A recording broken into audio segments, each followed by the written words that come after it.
The 6 Types of Working Genius is the fastest way to increase productivity and morale on your team. This 10-minute assessment gives you a custom report about why certain work frustrates you while other work energizes you. When you do it with your team, you'll immediately understand how to better leverage each other's geniuses. You'll see better decisions, higher retention, and productivity without burnout. So get started at workinggenius.com and use code UNSTUCKWG. That's UNSTUCKWG for 20% off. Well, Tony, I've really enjoyed this series on the differences between stuck and unstuck churches, and this is fun. Today we have a bonus episode to share on one of my favorite topics. That's right. We invited Beau Johnson from the Table Group to join us for a conversation about how lack of organizational health contributes to stuckness in many churches. And this is fun because Beau and I actually became friends a few years ago when he still lived here in the Atlanta area. And I always enjoy catching up with him. I think you're going to enjoy this conversation. And importantly, I think you're going to get some practical insights into how to improve the health of your team and how you get things done. So here's my conversation with Beau Johnson. All right, Beau, before we dive into today's conversation, tell us about your role with Pat Lancioni and the team at the Table Group. All right, Table Group's been around for 27 years, and I'll talk about this in a few minutes. We developed this tool called the 6 Types of Working Genius, and we actually use it in our work. So when you ask me what I do, I get the opportunity to use my geniuses and avoid work and my frustration. So that's good. What I do for the Table Group, our mission is to promote human dignity and truth, and I invent and galvanize in that direction, which looks like partnerships and working with clients and helping lead the team and sparking new ideas and products. But it really comes back to this model that we actually believe in, that I get to do work that gives me joy and energy. That's fun. And good to know that your organization also practices what you preach. Likewise, the Unstuck Group, We actually have clarity about who we are, our mission, what we're trying to accomplish, how we try to accomplish. We do strategic planning. So we also practice what we preach, Beau. So yeah. All right. So yeah, the primary reason why I wanted to include you in this conversation is because we just wrapped up a podcast series about why some churches are healthy and thriving while others across North America are really struggling in the season. So specifically, what role do you think organizational health plays in the overall health for churches? Okay, it's an amazing question. And I work in corporate world. I worked for several years as a full-time vocational ministry. And I still believe the same thing I believed then, which is, shouldn't the local church be the healthiest organization in any community? But it's often not. In fact, we stand in front of corporate audiences and talk about some of the dysfunction on teams and say, hey, what organization do you know that's most prone to some of these? And they will say, yeah, it's churches. And it's because we're confused about what org health is, what it actually means to be healthy. And let me just talk about this briefly, Tony. Every organization needs to be smart and healthy. And smart is the things that, that's your ecclesiology, that's your technology, that's your finance, that's your marketing, that's your guitars are in tune. We need that. We need to be able to be smart enough. But so often those are the tips and tricks and hacks and things that are easy for us to master, when it's actually the healthy side. That is productivity, low turnover, high morale, low politics. The healthy side of the organization multiplies the smart side. And we've all seen families that try to discipline their way or regulate their way into seeming healthy, and it never works. More rules doesn't make you more healthy. Healthy makes you more healthy. Healthy is the ability to lean in, to be able to be who you are, to trust each other. We'll talk a little bit more about the disciplines of being healthy. And I think that to come full circle, Tony, we've confused health with loyalty. We've confused being healthy with never having conflict. We've thought that to be healthy means that we don't really disrupt, but healthy is actually that we get to use all of the gifts of the body, that we actually are resilient through conflict. We don't just avoid conflict. So I could go on and on and on, but wouldn't it be amazing if our families, if our organizations were the most healthy? Wouldn't that be a compelling picture to the outside, that the church chases unity and belonging like that, I think that would be pretty compelling to the outside world. I agree. So let's do this. Let's set aside churches for a moment. And Right.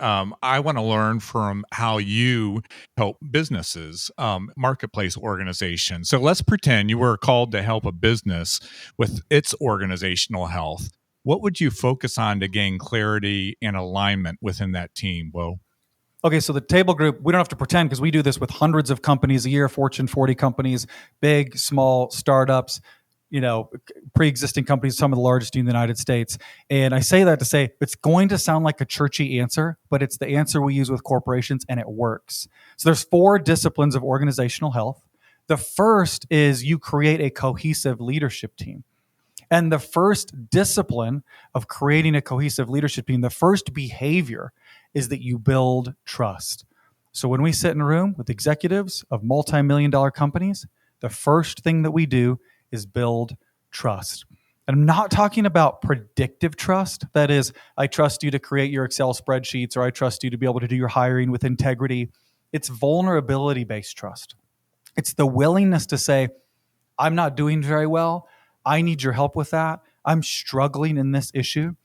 And it's that vulnerability-based trust that is the foundation that helps us get to conflict and commitment and accountability and ultimately results. But when we don't start with trust, we end up having conflict that feels personal. But when we can help organizations actually build trust, it leads to all of the rest of what it looks like to be a healthy organization. So it seems silly to have to say on a podcast to church leaders, but I would start with building trust. And it's maybe harder in a nonprofit environment, actually, because there's some mess that's sort of tolerated in corporate world about your, even your personal life. But we have to be able to be vulnerable and lead with vulnerability. That is the beginning of the flywheel towards a healthy organization. So, Beau, now let's circle back to churches because you've had experience working in and working with churches. What components of organizational health do you think churches tend to get right, and where do they tend to struggle?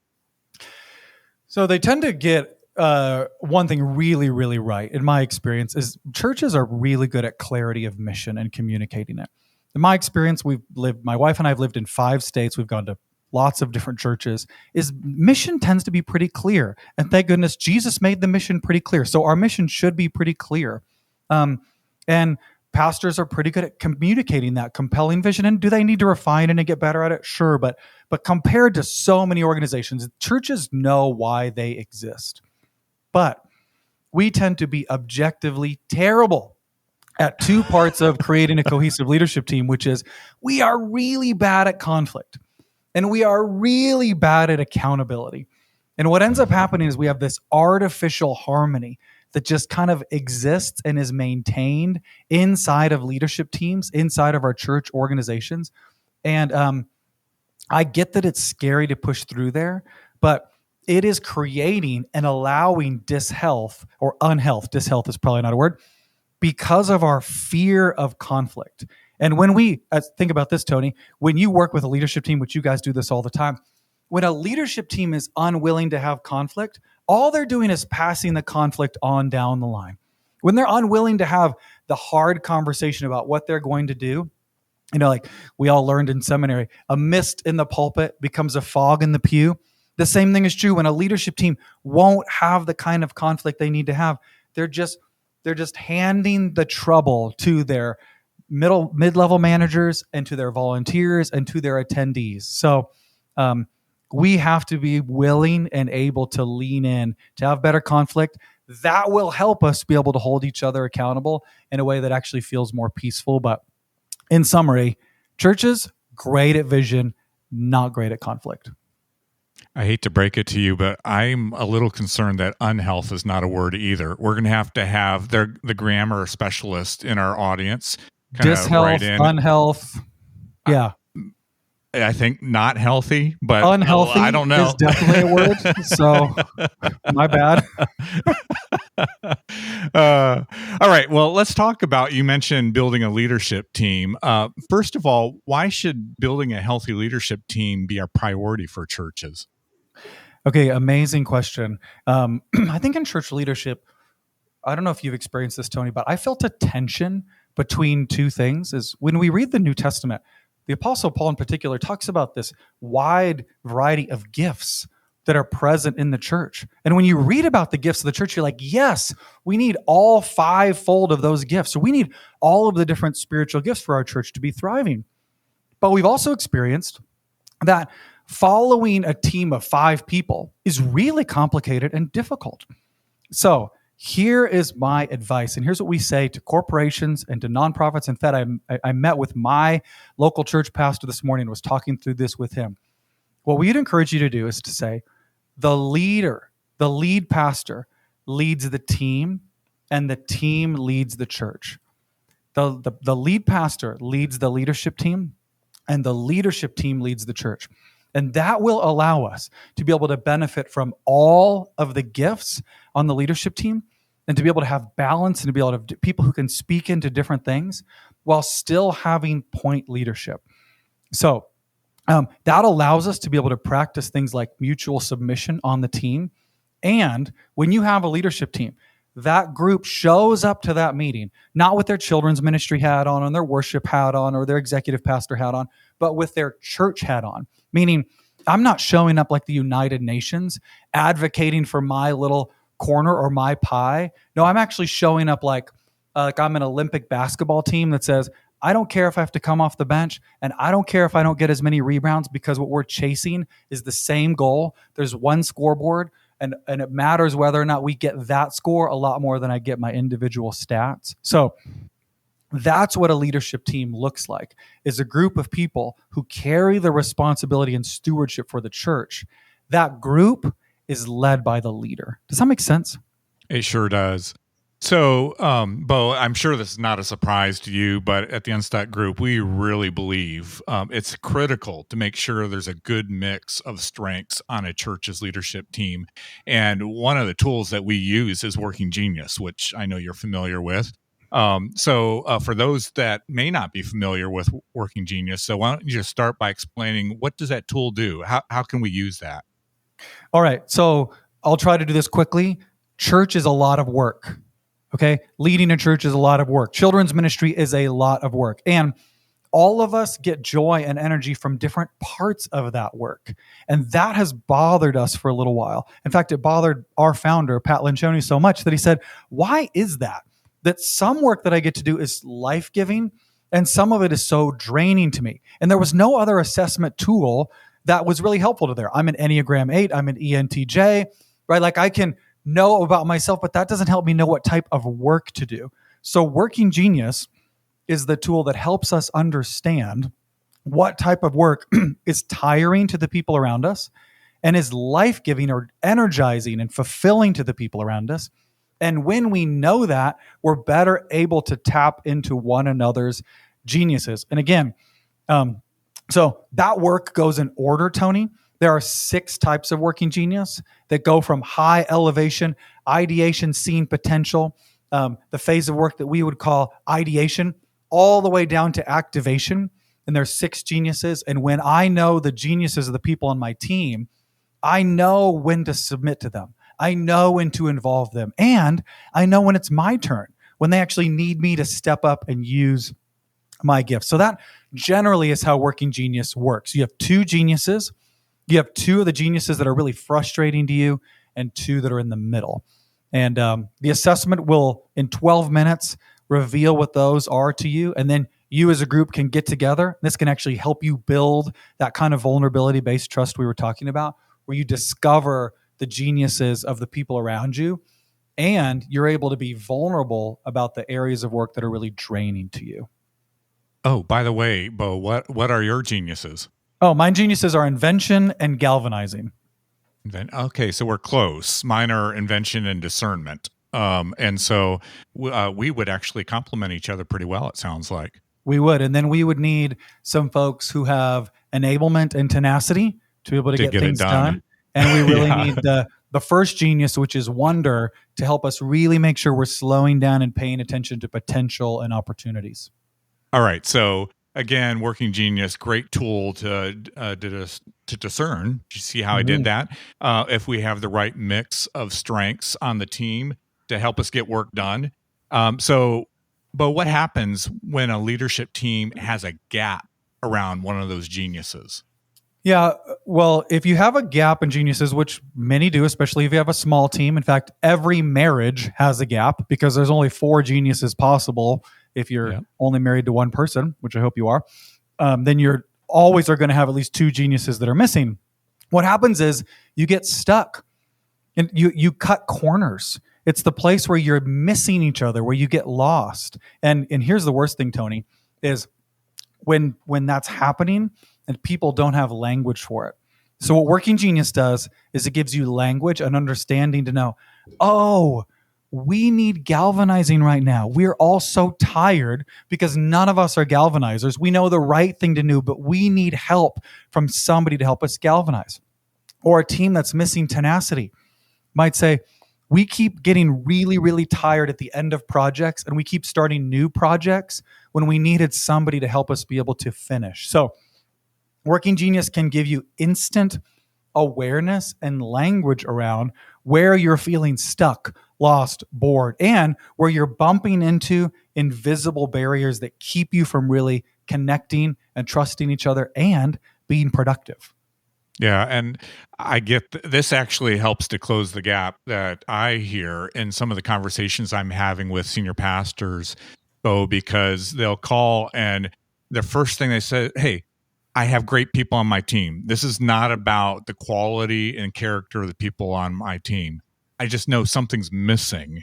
And oftentimes the missing piece is a genius that's just it's lacking on this leadership team. And because of that, people are trying to do some things that they're really not designed to do. And oftentimes that takes more time for them to do the things they're not designed to do, which means less time using the geniuses that God's put into them to actually fulfill the calling that God's placed on their lives. And so I love tools like the Working Genius to help us figure out where those gaps exist. In fact, Beau, if a pastor's interested in learning more about Working Genius and using that assessment with their team, where can we send them?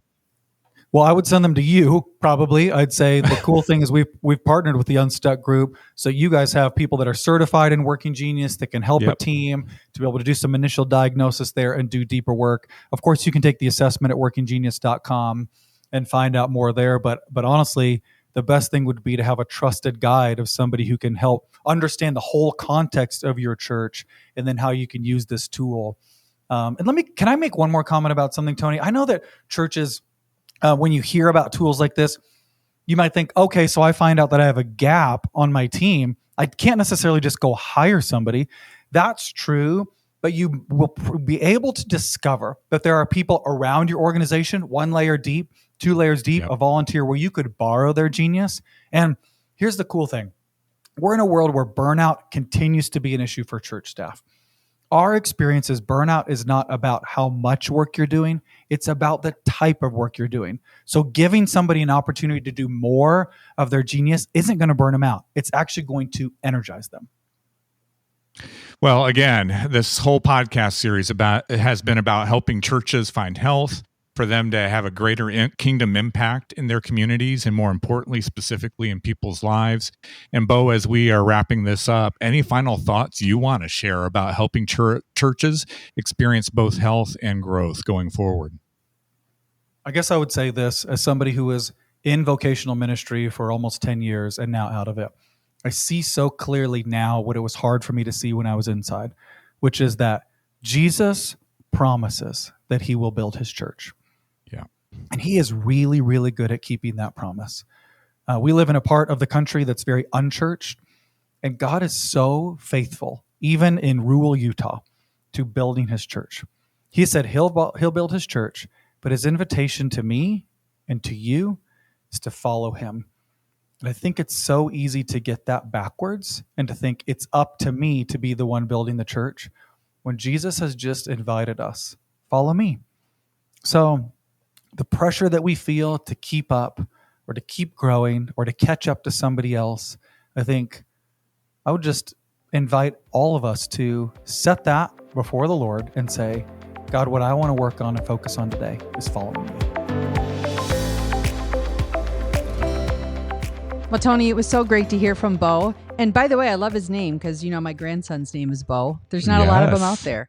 That's Although right. I fear my grandson was named after Lambeau Field because my son-in-law is a Packer fan. Ooh. It's football season now, right? We can open up these conversations. But we are such big fans of the Table Group and the work that they do. I'm just curious, Tony, what were your top takeaways from the conversation? Well, first off, yes, the Table Group really is a fantastic organization, and they're doing work no one else is doing. So I love the tools, the resources, the content that they're providing. But you're right. Beau said a few things I wanted to repeat and emphasize. For example, many churches confuse health with loyalty. And that creates lack of conflict and lack of disruption. But actually, health looks like all members of the team using their gifts and having resilience through conflict. So I thought that was a key point that he shared. And likewise, artificial harmony exists and is maintained, and that creates and allows unhealthiness because of an underlying fear of conflict. So if you are unwilling to have conflict on the leadership team, you're just kind of passing the trouble down, and that starts to creep into the rest of the organization. So all key thoughts and good things for us to be thinking about, especially as we're trying to develop health first at the senior leadership level, but then throughout the rest of our team and our church. Yeah, and I also wanted to highlight the advice he said he gave his church that same week that you recorded the interview. He said, the lead pastor leads the team leads the church, and that'll allow you to benefit from all the gifts on the team. I thought that was great. Yeah, especially because if you have gaps around strengths on the staff team, that's going to lead to stuckness. And that's one of the reasons why engaging the Working Genius assessment and processing that with your team will give you some language that you can use about how you can lean into each other's strengths to get work done. Well, Tony, any final thoughts before we wrap up today's conversation? Well, I've really enjoyed this series and specifically this bonus episode today. So as we close out the Stuck or Unstuck series, as Beau mentioned in the interview, we do actually have consultants trained in the 6 types of Working Genius. Amy's one of them. So if you're interested in learning how that tool can help your team be more fulfilled at work and getting more work done together, please reach out to us. We leverage this through our staffing and structure process, and you can learn all about that at theunstuckgroup.com. If you haven't already, take your staff team through the 6 types of Working Genius. You'll better understand how to use each other's gifts to get more done. We actually have some people on the Unstuck team who have been certified in Working Genius, and they can help you maximize it on your team. You can get started with the assessment at workinggenius.com and use code UnstuckWG, that's UNSTUCKWG, for 20% off. Well, thanks for joining us on this week's podcast. At the Unstuck Group, our goal is to help pastors grow healthy churches by guiding them to align vision, strategy, team, and action. In everything we do, our priority is to help churches help people meet and follow Jesus. If there's any way we can serve you and your church today, reach out to us at theunstuckgroup.com. Next week, we're back with a brand new episode. So until then, have a great week.